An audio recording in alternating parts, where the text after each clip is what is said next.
Hi everyone, welcome back to the History in 20 podcast. Hope you're all doing well. So today we're moving a bit further forward than I usually do, and we're going to the 17th century, and we're discussing the English Civil Wars, which were from 1642 to 51. So a quick overview of them for you. The dates run from the 22nd of August 1642 to the 3rd of September 1651, all across the locations of England, Scotland and Ireland. The belligerents were the Royalists and the Parliamentarians, known as the Roundheads and Cavaliers, so I'll explain that in a little second. Casualty-wise, there was 127,000 non-combatant deaths, including 40,000 civilians, 50,700 Royalists dead and 83,467 captured, 34,130 parliamentarians dead and 32,823 captured.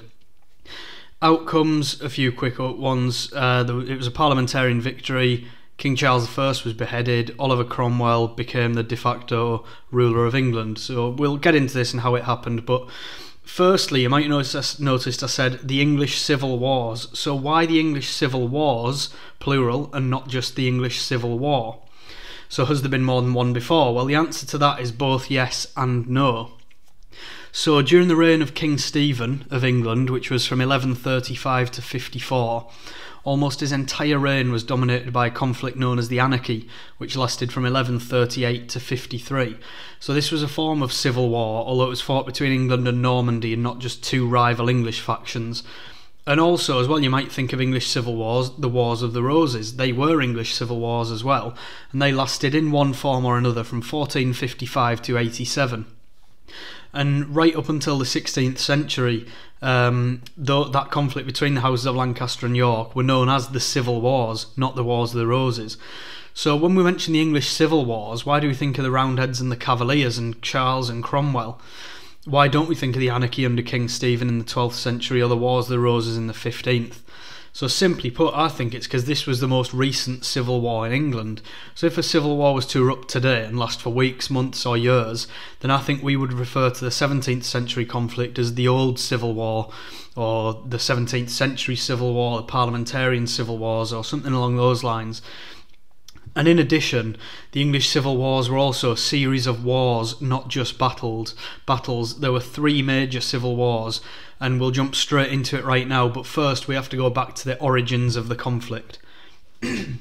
Excuse me. So, to really find out why and when the conflict arose when it did, we have to go right back to the Tudor period and the reign of Queen Elizabeth I.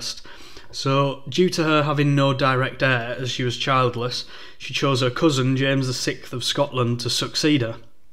And in doing so, he became James VI of Scotland and James I of England. And as a result, he united the three kingdoms of England, Scotland and Ireland under one ruler for the first time in their history. So he managed to do that because Ireland was an English protectorate at the time. So, as Queen Elizabeth had been a Protestant, naturally she wanted a Protestant successor. However, the Catholic minority initially welcomed James I as a ruler, but soon began to turn against him, and perhaps the most famous example of that is another episode I've covered, which there'll be a card on your screen about now, and that's the Gunpowder Plot on the 5th of November 1605, when a select few Catholics attempted to blow up the king in Parliament. However, despite the Catholic attempt against his life, James remained relatively tolerant of Catholics in his kingdom, particularly because they were a powerful political force, in Ireland especially. However, James also commissioned a translation of the Bible into English which went against Catholic tenets, as they believed the Bible and clerical dealings should only be done in Latin, and this Bible is still in print today, the eponymous King James Bible. So fast forward into the end of James I's reign. So we've already seen these tensions are up, the Gunpowder Plot, the Bible coming in. Charles isn't inheriting the throne in a particularly pleasant era. So his son Charles I succeeded him in 1625. Now Charles was married to a Catholic princess called Henrietta Maria of France. So this only further fueled suspicions, this time on the Protestant side, that Catholic traditions would be brought back into England. So the Protestants who were most concerned about this were a radical group known as the Puritans, who we'll come back to a little later on in this episode. However, Charles didn't help himself much either, because he believed in the divine right of kings, which meant that he viewed himself as God's representative on earth, paralleling the role of the Catholic Pope. And in 1629 he dismissed Parliament altogether, and he wouldn't call it for another 11 years. So the next section I'm kind of delving into is war in Europe arriving on the shores of the British Isles. So it's little surprise that it was Charles I who was on the throne while the 30 Years' War raged across Europe, with Protestants and Catholics slaughtering each other all over the continent. I've done an episode on that, there'll be a card on your screen somewhere for that too. So the effects were certainly felt in England as well. So by the late 1630s, Charles I had made efforts to establish a more anglicised form of religious practice in Scotland, something which went against what the Scottish Presbyterians believed in. So a Scottish army defeated Charles's forces and invaded northern England, forcing Charles to recall Parliament in 1640. So as I mentioned earlier, this was the first time in 11 years that Parliament had been called. And the main reason why he called this Parliament is because he needed the funds to pay his own troops and to settle the conflict. However, the Royalist versus parliamentary split had already become evident by now. Parliament acted quickly and aimed to restrict Charles's powers, even going so far as to organising the trial and execution of one of his chief ministers, a guy called Lord Strafford. So while there was mass political upheaval in England, in Ireland the Catholic majority also rebelled, killing hundreds of Protestants in October 1641. So when the news of this massacre reached England, tensions arose even further because neither Charles nor Parliament could agree on how to deal with it. In January 1642, Charles tried and failed to arrest 5 members of Parliament who opposed him. Now fearing for his own safety, Charles fled London for northern England, where he called on his supporters to prepare themselves for war. And this is where the First English Civil War begins, and this lasted from 1642 until 1646. So on the 1st of June 1642, Parliament sent a list of proposals to Charles, who was in York at the time, known as the 19 Propositions. And in these demands, Parliament sought a larger share of power in the governance of the kingdom, but naturally Charles rejected them. So war officially broke out on the 22nd of August 1642 when Charles I raised the royal standard at Nottingham. The royalist supporters, who were those known as Cavaliers, controlled much of northern and western England, while the parliamentarians, or the Roundheads, controlled large parts of the south and east of the country. So the first pitched battle of the Civil War was at Edge Hill in Warwickshire on Sunday the 23rd of October 1642. But the result of this battle was actually inconclusive because both royalists and parliamentarians celebrated it as a victory. Both sides had relatively evenly matched armies and lost very similar numbers of men. However, by 1643, Charles I's forces seemed to be gaining the upper hand, having won a battle at Odwalton Moor in Yorkshire on the 30th of June 1643, and also that they'd concluded an alliance with Irish Catholics to put an end to the Irish Rebellion. Unfortunately for the Royalists, though, the parliamentarians had also been busy securing alliances, and they had Scotland on their side by the turn of 1644. And this alliance was most famous for its part in the Battle of Marston Moor on 2nd of July 1644. So Marston Moor near Harrogate in North Yorkshire was one of the key parliamentarian victories of the First Civil War. The parliamentarian army outnumbered the royalist army by 28,000 to 18,000 and only lost 300 men compared to the 4,000 dead and 1,500 captured on the royalist side. So due to the location of this battle near York, where Charles had been residing, it effectively ended royalist support in the north, as the parliamentarians now controlled almost all of the territory in northern England. So, seeing the success of the victory at Marston, the following year Parliament created the New Model Army, which was a 22,000 strong force of permanent, professionally trained soldiers, and this army was trained and commanded by a guy called Sir Thomas Fairfax and another man called Oliver Cromwell, who will be a part of this story later on. So 2 more key parliamentarian victories followed: the Battle of Naseby on Saturday the 14th of June 1645 in Northamptonshire, where the main royalist army was destroyed, and then the Battle of Langport on the 10th of July 1645, where the last royalist field army was also destroyed. And it was at this time that Charles I was handed over to Parliament by the Scots and imprisoned in May 1646 after seeking shelter with Scottish Presbyterians in Nottinghamshire, who turned him into Parliament. And this marked the end of the First English Civil War. So the Second English Civil War, which is 1648 to 9, there's a little bit of an interlude here, so I'll explain that before we move on to the Second English Civil War. So due to Charles's arrest and imprisonment, this meant that there was a partial power vacuum in which any of the Royalists' New Model Army or Presbyterians could potentially take over, and as a result Charles passed in between these factions while each one attempted to negotiate a better deal than the others. However, while on the Isle of Wight in 1647–48, Charles negotiated a deal with the Scots, and this deal was known as the Engagement, and its objectives were simple. Charles would make church reforms that suited the Scots if they would invade England on his behalf and restore him onto the throne. So during the spring and summer of 1648, a series of armed uprisings across England erupted, and even a Scottish invasion took place, albeit unsuccessfully. But the conclusive battle of the Second Civil War was the Battle of Preston, fought between the 17th to the 19th of August 1648. This was where a combined Royalist and Scottish force were soundly defeated by Cromwell's parliamentarians. The Royalist force numbered 11,000, while Cromwell's troops numbered just under 9,000. But despite this, 2,000 of the Royalist forces were killed and a further 9,000 captured, whereas Cromwell's forces lost only under 100 men. But still, Charles undertook secret pacts and encouraged his supporters to break their parole, which only caused Parliament to debate whether to return Charles to the throne at all.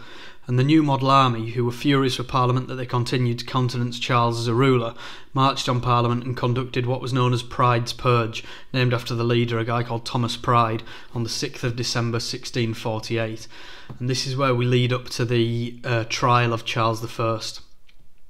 So the troops arrested 45 members of Parliament and kept 146 more out of the chamber.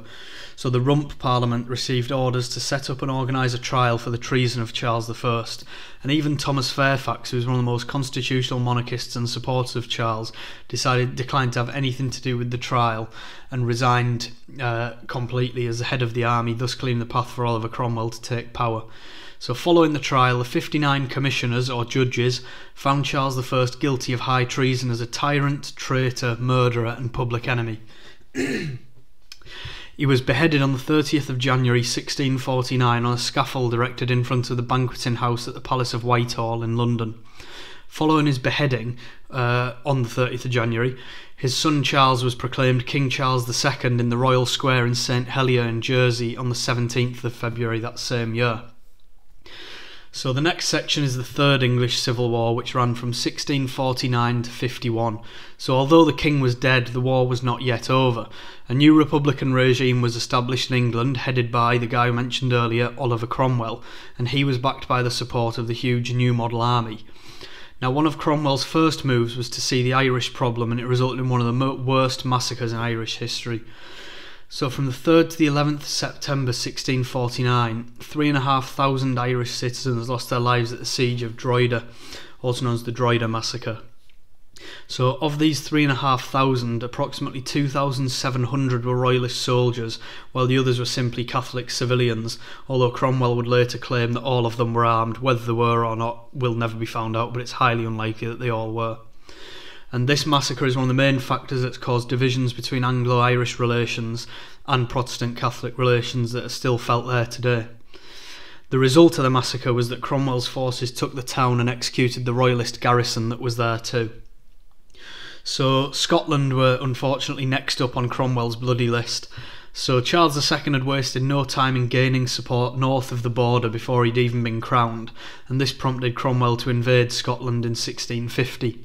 So Charles's forces were defeated at the Battle of Dunbar on the 3rd of September, and he then launched an invasion into England, but he again suffered another defeat at the Battle of Worcester, exactly a year later on the 3rd of September 1651.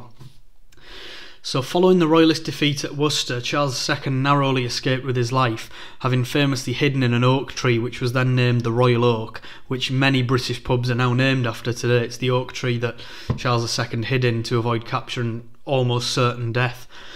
So as a result of this, Parliament was left in de facto control of England, and this decisive parliamentarian victory meant that the third and final English Civil War came to a close. So what impact did the Civil Wars have? So, as I mentioned earlier, over the course of the conflict, over 200,000 people lost their lives as an estimate. So this figure includes both soldiers and civilians, and death by numbers killed in battle and those who were killed by the spread of disease from the travelling armies. So this loss of life is proportionate to, population-wise anyway, that of the First World War. So that's the huge impact that would have had on society, on the economy, on everything in the country. A loss of life parallel with that of the First World War, given the population of the country at the time. So following the conclusion of the English Civil Wars, Oliver Cromwell was instated as Lord Protector of the Commonwealth of England, Scotland and Ireland. And it was during this period that Puritanism was rife in the kingdom, and events such as dancing, gambling and even Christmas were made illegal. And funnily enough, this law has never actually been reinstated, meaning that technically in England, Christmas is still illegal today. Cromwell tried, albeit unsuccessfully, to gain widespread Republican support, but this again proved difficult with a large distrust of the new model army and new religious sects dividing the country. But in my opinion, the English Civil Wars certainly were a religious war of the 17th century, on par with that of the 30 Years' War. I think the divisions caused particularly in Ireland with Catholicism and Protestantism, the Drogheda massacre, I think they are religious wars. Anyway, Oliver Cromwell died on the 3rd of September 1658, aged 59, from malarial fever, and this is a belter of a way to go out because he refused the only known treatment, which is quinine, which is found in tonic water, because it had been discovered by Catholic Jesuit missionaries, so he wouldn't take this treatment simply because Catholics had discovered it, and he ended up dying. And he was succeeded by his son, Richard, but Richard Cromwell abdicated just 8 months later amid continued support for the monarchy after years of repression under the Cromwellian regime. So Parliament reassembled with the continued disintegration of the Republic, and negotiations begun to restore Charles II to the throne. He arrived in London on the 29th of May 1660, which was his 30th birthday, and to celebrate his return, a public holiday was announced, and he was crowned at Westminster Abbey almost a year later on the 23rd of April 1661, and this ushered in the period known as the Restoration, or the Restoration of the Monarchy. And there's a great Horrible Histories song on that. You can check that out on YouTube as well, it's well worth it. So thanks for listening to this one, I hope you enjoyed it. If you've got any comments, let me know below. Any suggestions for future podcasts or episodes, let me know in the comments below, or you can send me an email, that'll be in the description. Make sure you check me out on Instagram, on Facebook and on my social media channels, and I'll catch you at the next one. Thanks, bye.